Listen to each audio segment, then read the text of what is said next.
Fala você ligado aqui no canal, eu sou o Eduardo Ferrari, trago assuntos importantes do Vasco. Vamos falar sobre esse provável Vasco, essa polêmica envolvendo aí paralisação ou não do Campeonato Brasileiro.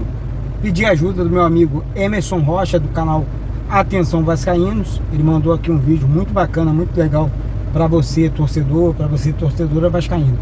Desculpa mais uma vez pela voz e também saí da fono ainda há pouco e tô aqui no centro do Rio, tô improvisando aqui um vídeo dentro do carro, tá certo? Gente, as últimas informações do Vasco dão conta dessa questão da dívida do Vasco, como se fosse surpresa para o torcedor vascaíno, quando não é. Quando o torcedor vascaíno de verdade entende que um Vasco era um clube combalido financeiramente, sem um time, sem nada. O que o Vasco tinha de bom? Eu não lembro aqui do Vasco bom. Eu não lembro aqui de um Vasco organizado financeiramente falando, para abrir um vídeo aqui e pregar coisas positivas. Que história é essa? Vejo algumas pessoas, algumas falácias, né, como dizem aí na internet, pregando coisas positivas de um Vasco do passado, em que foi do meu pai, em que foi do seu pai, as pessoas que viveram os bons momentos do Vasco. Meu pai infelizmente não está entre nós. Eu fico olhando assim e dá vontade de dar risada. Literalmente dá vontade de dar risada. Como é que essas pessoas não têm vergonha na cara de falar de Vasco? Se hoje o Pedrinho, que foi criado dentro do Vasco, campeão pelo Vasco, ídolo do Vasco, um cara sensacional na comunicação, não tiver credibilidade dentro do Vasco, quem é que vai ter? Quem é que vai ter? Porque, na minha opinião, nenhum deles tem. Eles destruíram o Vasco em todos os sentidos. Vejo aqui algumas pessoas falando coisas, eu fico olhando assim, tá de sacanagem com a minha cara. Como torcedor, como sócio, tá de sacanagem. O Vasco vai dar a volta por cima. É claro que se não, na minha opinião, tá? Não fosse essa SAF aí, não teríamos um Vasco forte, não. Ah, mas falta muito. Falta, mas faltava tudo. Tudo! O Vasco não tinha nada. Faltava pouco para fechar as portas. Aí fica um bando desgraçado aí tentando mentir pro torcedor vascaíno. Aqui não. Aqui não. Aqui não. Aqui o torcedor vascaíno sabe a verdade. Eles falam mentira. Aqui eles têm a verdade. Porque o time do Vasco era uma porcaria. A administração uma porcaria. Clube falido. Não vem contar historinha aqui não. Até água, luz, funcionários sem um computador para trabalhar dentro do Vasco. Querem contar história pra gente? Sai, vaza, vaza. Porque aqui não. Seus politiqueiros nojentos. Aqui não. Assim, gente, é brincadeira. Eu trouxe meu amigo Emerson Rocha aqui para falar sobre o time e para falar também sobre essa situação envolvendo esse escândalo do futebol brasileiro, né? Essa situação envolvendo corrupção no futebol e tal. Quero que vocês acompanhem com muita atenção. Mas antes, olha só, gente, deixa eu falar da Betano aqui. Desculpa a voz, tá? A Betano é parceira aqui do canal. Tem um link fixado aqui no primeiro comentário desse vídeo e um código promocional passando aqui na tela do canal, do vídeo. Então, clica aqui embaixo no primeiro comentário. Depois vem aqui na tela e coloca código promocional do canal Vasco Connect. Vem pra cá, faça parte aqui do canal também, tá certo? Um beijo no coração, vem pra cá, tá certo? Vem pra cá. Antes eu vou chamar meu amigo Emerson Rocha para falar sobre o time do Vasco contra a equipe do Criciúma e também sobre esse movimento aí envolvendo a corrupção, a CPI do futebol brasileiro. Fala comigo, Emerson. E a todos ligados aqui no canal Vasco Connection, Emerson Rocha do canal Atenção Vascaínos.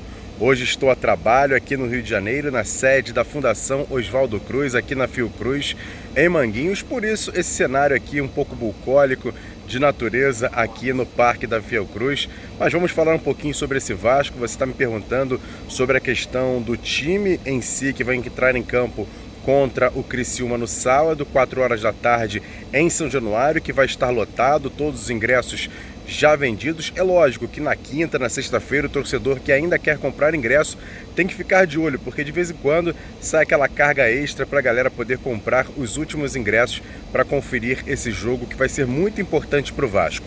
Há uma dúvida sobre a questão do Dimitri Payet. Ele voltou a sentir dores no joelho e é preocupação em relação a essa partida contra o Criciúma. Eu acho até que ele pode até ser relacionado, mas não deve começar a partida, deve ficar no banco de reservas.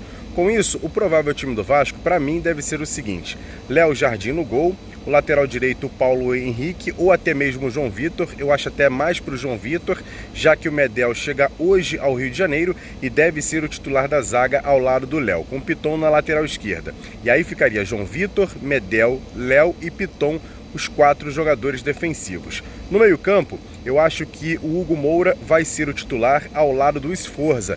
E aí fica a dúvida, quem seria esse jogador mais à frente? O técnico Ramon Dias tem algumas opções que não são tão boas opções assim. O próprio Galdames, que não vem bem, o Matheus Carvalho, mas o Matheus Carvalho não é a posição dele jogar um pouco mais à frente, e até mesmo o jovem, o JP, mas eu acho que ele vai mesmo apostar no Galdames. Tem até uma quarta opção que o torcedor do Vasco vai torcer o nariz, que é o Praxedes, mas eu não acho que ele vai colocar o Praxedes muito nesse jogo não, apesar de ser um jogador de confiança do treinador. Eu acho que ele vai manter o Galdames ali ao lado do Sforza e do Hugo Moura no meio campo, nesses 3 jogadores. No ataque, acho sim que o Ryan pode ser o titular pela direita, com o David pela esquerda e o Verratti como centroavante. Por isso, acho que o Vasco deve ir a campo com o Léo Jardim, João Vitor, Léo e também o Medel ao lado do Piton na lateral esquerda, o Léo pela esquerda, o Medel pela direita. No meio campo, Hugo Moura, Sforza e Galdames. Lá na frente, Ryan, David e Verratti como centroavante do time. Já a questão que você também me pergunta sobre a questão das denúncias feitas pelo John Textor na CPI da manipulação de jogos. Olha, Eduardo, eu era meio contrário a essa questão de paralisar o campeonato, mas parece que as denúncias são pesadas e são graves e precisam ser apuradas. E por isso, acho sim que deve haver uma apuração mais rápida e caso aconteça algum tipo de prova mais consistente, acho que tem que sim parar o campeonato para buscar todas essas respostas, mediante as provas apresentadas pelo empresário John Textor, dono da SAF do Botafogo. Acho que o Vasco, por exemplo, já deveria se colocar à disposição do próprio John Textor, abraçar essa ideia, até porque, para ver se vale a pena ou não prosseguir com esse tipo de denúncia referente à arbitragem e às manipulações dos jogos no Campeonato Brasileiro.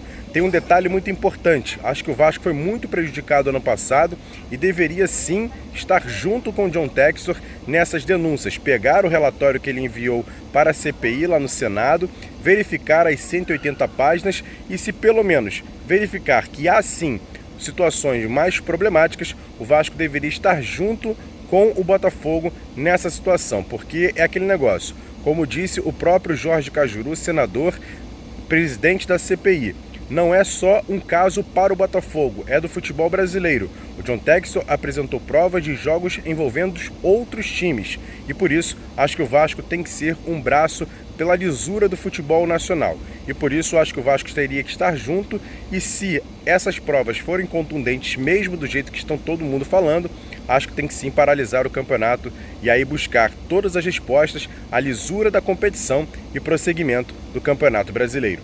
Tamo junto, Eduardo, grande abraço para você, mais uma vez, parabéns pelo canal e deixar aqui meus parabéns para sua filhota, 15 anos hoje, que bacana. Manda um abraço também para sua mãe que está se recuperando, se Deus quiser, vai estar 100% também para poder parabenizar a sua filhota, 15 anos hoje. Grande abraço, Eduardo, tamo junto, meu amigo, abraço, valeu!